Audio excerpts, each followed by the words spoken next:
नमस्कार दोस्तों, मेरा नाम है शम्मी और आप देख रहे हैं एचपी स्टडीज चैनल को। दोस्तों, एचपी जीके का ये 14वां टेस्ट होगा। पिछले 13 टेस्ट आपने अभी तक नहीं देखे हैं तो डिस्क्रिप्शन बॉक्स में लिंक मिल जाएगा, ज़रूर देख लेना। इन वीडियोस के माध्यम से आप खुद को चेक कर सकते हैं कि जो भी हिमाचल प्रदेश सामान्य ज्ञान आपने आज तक पढ़ा है उसमें से आपको कितना आता है और कितना नहीं। ऑलरेडी काफ़ी कुछ मैं डिस्कस कर चुका हूँ रिगार्डिंग हिमाचल प्रदेश, तो मुझे नहीं लगता कि एक्स्ट्रा क्लासेस की और ज़्यादा ज़रूरत है। फिर भी आपको लगता है कोई टॉपिक इम्पोर्टेंट है जो हमने डिस्कस नहीं किया आज तक, तो आप ज़रूर कमेंट बॉक्स में उस टॉपिक का नाम लिखिएगा। तुरंत आपको बेस्ट वीडियो उसी टॉपिक से रिलेटेड मिल जाएगा देखने को हमारे चैनल पर। सब्सक्राइब करके बेल आइकन को प्रेस कर लेना, ठीक है, ताकि इंपॉर्टेंट वीडियोस आपको मिलते रहें। कोई भी डाउट्स हों, क्वेरीज हों, क्वेश्चंस हों, कोई फीडबैक हो, आप हमें व्हाट्सएप कर सकते हैं। तो दोस्तों, काला टोप वन्य जीव अभ्यारण्य जो है ये पड़ता है चंबा ज़िले में, ठीक है। अब दोस्तों, चंबा में जो भी वाइल्ड लाइफ सेंचुरीज या फिर वन्य जीव अभ्यारण्य हैं, इनके नाम अच्छे से देख लो क्योंकि एग्ज़ाम्स में यही बार बार पूछे जाते हैं। पहला है दोस्तों गामुगुल सियावेही, दूसरा है कुगती, ये इम्पोर्टेंट है। सेचुटोन नाला और टुंडा, ये भी इम्पोर्टेंट है। और ये जो काला टोप वाइल्ड लाइफ सेंचुरी है, इसे दोस्तों काला टोप खजियार वाइल्ड लाइफ सेंचुरी के नाम से भी जाना जाता है, तो इसको अच्छे से देख लेना। वीडियो को पॉज करके हर एक क्वेश्चन को खुद अटेम्प्ट करिएगा। इंपॉर्टेंट क्वेश्चंस हैं ये सारे के सारे जो बार बार रिपीट होते हैं। वीडियो के लास्ट में आपको स्कोर भी चेक करना है अपना कि 20 में से आपको कितने क्वेश्चंस सही आते थे और कितने नहीं। पिनघाटी राष्ट्रीय उद्यान हिमाचल प्रदेश के किस जिले में स्थित है? तो बिल्कुल सिंपल इसका आंसर है दोस्तों, ये लाहौल स्पीति में है। बाकी आपको क्या क्या याद रखना है दोस्तों, ऑफिशियल वेबसाइट जो है एचपी फॉरेस्ट की, वहाँ से मैंने ये डाटा इकट्ठा किया है। तो जो सबसे बड़ा राष्ट्रीय उद्यान है हिमाचल का वो है ग्रेट हिमालय नेशनल पार्क। कहाँ पे है? कुल्लू में। इसका क्षेत्रफल जो है 905.4 स्क्वायर किलोमीटर्स। पिन घाटी राष्ट्रीय उद्यान जो है 675 स्क्वायर किलोमीटर्स एरिया है इसका। खीर गंगा दोस्तों, ये दूसरा सबसे बड़ा राष्ट्रीय उद्यान है हिमाचल का, ये भी कुल्लू में है। और ये तो पिन घाटी जो है ये लाहौल स्पीति में है। उसके बाद दोस्तों, अगर मैं खीर गंगा राष्ट्रीय उद्यान के क्षेत्रफल की बात करूं, 705 स्क्वायर किलोमीटर इसका क्षेत्रफल है। इंद्र किला, ये भी कुल्लू में है। याद रखिएगा, कुल्लू में 3 राष्ट्रीय उद्यान हैं, इंपॉर्टेंट हैं सभी। इंद्र किला जो राष्ट्रीय उद्यान है छोटा सा है, लेकिन इससे छोटा एक और है, आगे हम देख रहे हैं। इंद्र किला जो है इसका एरिया जो है 94 स्क्वायर किलोमीटर्स है। सिंबलबड़ा यह है सबसे छोटा, किस जिले में है? करोड़ों बार क्वेश्चंस आ चुके हैं, तो सिरमौर में है, ठीक है। इसको अच्छे से देखना। और अगर क्षेत्रफल पूछा जाए कभी भी तो लगभग 27 या 28 वर्ग किलोमीटर आप सभी का आंसर होना चाहिए। अगर कभी भी आपको किसी मेन एग्ज़ाम में लिखने को मिल जाए जो भी राष्ट्रीय उद्यान है या फिर वन्य जीव अभ्यारण्य है, तो आप इस डाटा को वहाँ पे लिख सकते हैं कि हिमाचल में कुल राष्ट्रीय उद्यानों के तहत जो क्षेत्रफल है वो 2400 किलोमीटर के आसपास है, ठीक है। उसके बाद दोस्तों, ये क्वेश्चन जो है ये भी बार बार पूछा जाता है, जो भी रियासतें रही हैं हिमाचल के इतिहास में उनके जो संस्थापक रहे हैं अच्छे से याद रखो। हिमाचल प्रदेश के 10वां राज्य के संस्थापक कौन थे? तो 10वां जो है आपको ये बता दूं कि जो त्रिगर्त है या फिर कांगड़ा, उसकी ही एक शाखा थी। तो पूरब चंद जो हैं इन्होंने दोस्तों कांगड़ा को तोड़ के एक अलग से रियासत बनाई थी जिसका नाम है जसवां। तो ये भी क्वेश्चन आता है। बाकी दोस्तों, कुल्लू राज्य, और ये याद रखिएगा कुल्लू जो है त्रिगर्त के बाद दूसरा सबसे पुराना राज्य है हिमाचल का। तो कुल्लू राज्य का संस्थापक कौन था? 4 ऑप्शंस आपके सामने हैं। और विहंग मणिपाल आप सभी का आंसर होना चाहिए। ठीक है। उसके बाद दोस्तों बिलासपुर राज्य, काफ़ी सारे स्टूडेंट्स पजल होते हैं इसमें कि राज्य क्या है। दोस्तों जब हिंदुस्तान आज़ाद हुआ था तो काफ़ी सारी रियासतें जो हैं वो आज़ाद थीं। 550 या 600 के आसपास रियासतें आज़ाद थीं, उन्हीं में से बिलासपुर भी एक है। तो बिलासपुर राज्य का हिमाचल प्रदेश में विलय कब किया गया था, इसका मर्जर कब हुआ था? तो यहाँ पे आपको ये याद नहीं रखना है 1954, ये तो बच्चों को भी याद हो जाएगा। आपको याद क्या रखना है? आपको याद रखना है 1 जुलाई। ठीक है, ये इम्पोर्टेंट है। अगर आप हाई लेवल एग्ज़ाम्स की तैयारी कर रहे हो तो ये वेरी वेरी इंपॉर्टेंट फैक्ट है। 12 अक्टूबर 1948 को जो बिलासपुर है चीफ कमिश्नर्स प्रोविंस बना था। ठीक है, जिस प्रकार हिमाचल 15 अप्रैल 1948 को बना था, बिलासपुर 12 अक्टूबर 1948 को बना था। और आनंद उस समय राजा था बिलासपुर का, आनंद चंद, तो उसने छोड़ दिया था देश के लिए इस राज्य को। और 1 जुलाई 1954 को बिलासपुर जब जिला बना हिमाचल का तो ये छठा बना था। ठीक है।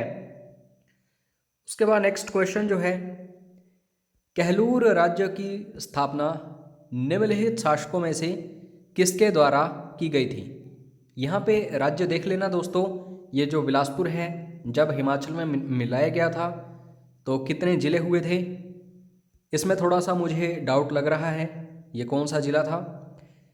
कहलूर राज्य जो है दोस्तों, इसकी स्थापना भी पूछी जाती है। और घुमा फिरा के अगर बात करूं तो ऊपर जो बिलासपुर हमने डिस्कस किया, इसके पीछे का इतिहास जो है वो कहलूर है। ठीक है, तो कहलूर मतलब बिलासपुर। इसकी स्थापना की गई थी दोस्तों वीरचंद के द्वारा। नैना देवी मंदिर जो है वीरचंद के द्वारा ही स्थापित किया गया था, तो इसको भी याद रखना, ये भी इम्पोर्टेंट है। उसके बाद जो 12 और 18 ठाकुराइयाँ हम डिस्कस कर चुके हैं, उन्हीं में से एक क्या है, रतेश राज्य। तो इसके संस्थापक पूछे जाते हैं बार बार। बिल्कुल सही आंसर है राय सिंह। ठीक है।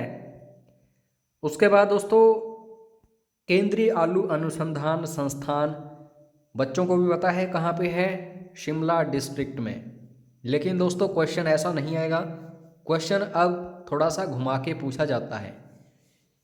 सेंट्रल पोटैटो रिसर्च इंस्टीट्यूट जो है ये दोस्तों किस प्लेस पर है शिमला में, तो बेमलोई। ठीक है। और घंडल जो है यहाँ पे आपको देखने को मिलती है न्यायिक अकादमी, तो इसको भी अच्छे से देखना, क्वेश्चन ये भी आ चुका है हाई कोर्ट के एग्ज़ाम में। ठीक है।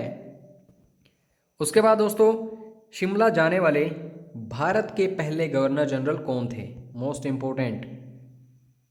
तो बिल्कुल सही आंसर है लॉर्ड एमहर्स्ट, ये गए थे शिमला सबसे पहले। उसके बाद नेक्स्ट क्वेश्चन, गसोता मेला। दोस्तों हमीरपुर में 2 प्रमुख मेले हैं जो स्पेशली हमीरपुर को ही रिप्रेजेंट करते हैं, उन्हीं में से एक गसोता मेला है, तो बिल्कुल सही आंसर होगा हमीरपुर। और दूसरा मेला कौन सा है हमीरपुर का, दियोट सिद्ध मेला। दियोट सिद्ध मंदिर किस जिले में स्थित है, पता नहीं कितनी बार क्वेश्चन पूछा जा चुका है, तो ये चीज़ें आपको अच्छे से पता होनी चाहिए।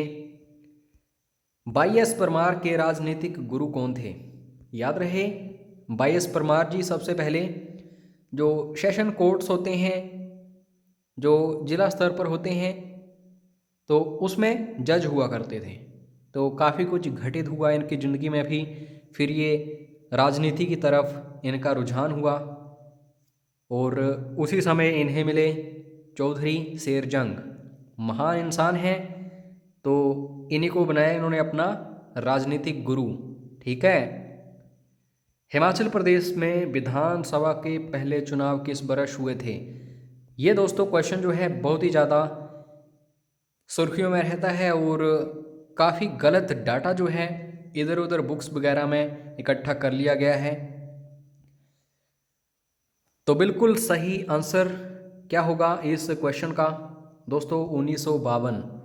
आप एक काम करिएगा, जो HP विधानसभा की ऑफिशियल वेबसाइट है वहाँ जाइएगा और हिस्ट्री, वहाँ पे एक ऑप्शन होगा, वहाँ पे जाइएगा, आपको पूरी जानकारी मिल जाएगी कि 36 सीटों पर चुनाव हुए थे 1952 में। ठीक है, 1951 में एक्ट पास हुआ था पार्ट C स्टेट्स का, उसमें हिमाचल बना भाग ग राज्यों। उसके बाद 1954 में बिलासपुर जो है उसे मिला लिया गया हिमाचल में। फिर उसके बाद 41 सीटें हो गई टोटल, क्योंकि 5 जुड़ गई बिलासपुर की, एंड सो ऑन। फिर उसके बाद 1956 में हिमाचल केंद्र शासित प्रदेश बना। ठीक है, तो उसके बाद दोस्तों 1966 में जब कांगड़ा के, अगर मैं कुछ एक क्षेत्रों की बात करूं या फिर पंजाब के पहाड़ी क्षेत्रों की, तो उसमें भी सीटें बढ़ाई गई। तो ये सारी हिस्ट्री आपको मिल जाएगी उस वेबसाइट में। ठीक है, आपको डिस्क्रिप्शन बॉक्स में लिंक मिल जाएगा, ज़रूर देख लेना जैसे ही वीडियो ख़त्म होगा। मंडी राज्य संघ डैश द्वारा स्थापित किया गया था। तो मंडी राज्य संघ या फिर मंडी स्टेट एसोसिएशन जो है, इसकी स्थापना हुई थी जो भी मंडी के मुद्दे हैं उनको उठाने के लिए, लोकतंत्र एंड सो ऑन। तो इसकी स्थापना की गई थी दोस्तों स्वामी पूर्णानंद के द्वारा। महान हस्ती हैं ये भी हिमाचल की, इनको भी अच्छे से देखो। और ये फाइनली क्वेश्चन जो है ये मॉडर्न हिस्ट्री का है, तो हिमाचल से भी जुड़ा हुआ है। जुग्गा या फिर झुग्गा आंदोलन निम्नलिखित में से किस राज्य में हुआ था? तो ये तो आप सभी को पता होगा, ज़्यादा टाइम वेस्ट करूँगा नहीं, कि बिलासपुर में हुआ था। तो 1883-84 के आसपास क्या हुआ? जो मंत्री था राजा का अमरचंद, उस समय राजा था बिलासपुर का, तो वो काफ़ी करप्टेड था, काफ़ी रिश्वत वगैरह लेता था लोगों से, लोगों का खून चूस रहा था, पैसा चूस रहा था। तो इसी के चलते जो पंडित लोग हैं वहाँ के, उन्होंने उसका विरोध किया। जो मंत्री था, राजा ने बात मानी नहीं। लोग क्या करने लगे? गांव को छोड़ के गांव से बाहर झुग्गियों में रहने लगे। जैसे ही राजा ने उनकी मांगों को पूरा नहीं किया, तो इन्होंने इन झुग्गियों को आग लगाई और झुलस गए। तो ये सारी कहानी है दोस्तों बिलासपुर की। आशा करता हूँ आपको सब कुछ समझ आ गया होगा। तो साथ साथ में मैं कंसेप्ट्स भी क्लियर करने की कोशिश करता हूँ ताकि आपको कोई प्रॉब्लम ना हो। तैमूर के आक्रमण के समय हिंदूर का प्रमुख कौन था? दोस्तों तैमूर लंग जब हिमाचल में आया था तो वो हिंदूर से होके गुजरा था, आगे गया था। तो कहा जाता है इतिहासकारों के द्वारा कि राजा आलमचंद उस समय हिंदूर यानी कि इस समय नालागढ़ जो है उसके शासक थे। इन्होंने तैमूर लंग को रोका नहीं था, मित्रों की तरह इन्हें आगे जाने दिया था। कहा जाता है अगर उस समय ये रोकते तो इनका जो राज्य है उसे तबाह कर देता तैमूर लंग। तो इसलिए इन्होंने ये सही समझा कि इन्हें आगे जाने दो। तो क्वेश्चन ये बन जाता है। और कटोच राजवंश के इतिहास की काफ़ी बड़ी घटना है दोस्तों। अहमद शाह अब्दाली, नाम तो सुना ही होगा आपने, तीसरा पानीपत का युद्ध। तो अहमद शाह अब्दाली द्वारा जालंधर द्वाब के गवर्नर के रूप में किसे नियुक्त किया गया था? तो ये टर्निंग पॉइंट था राजा घमंड चंद की ज़िंदगी का, क्योंकि दोस्तों इसके बाद इन्होंने पीछे मुड़ के नहीं देखा था और नींव रख दी थी कि या तो ये या फिर इनके आगे जो वंशज होंगे वो पूरे हिमाचल में फैलने की कोशिश करेंगे। और हुआ ऐसा ही। आगे जाके महाराजा संसार चंद ने लगभग आधे या फिर आधे से भी ज़्यादा हिमाचल को कैप्चर कर लिया था। तो ये फाउंडेशन रखी थी राजा घमंड चंद ने। बहुत ही बड़े पैमाने पर इन्होंने अपने राज्य को आगे फैलाया था और इनका काम पूरा किया था आगे जाके महाराजा संसार चंद ने।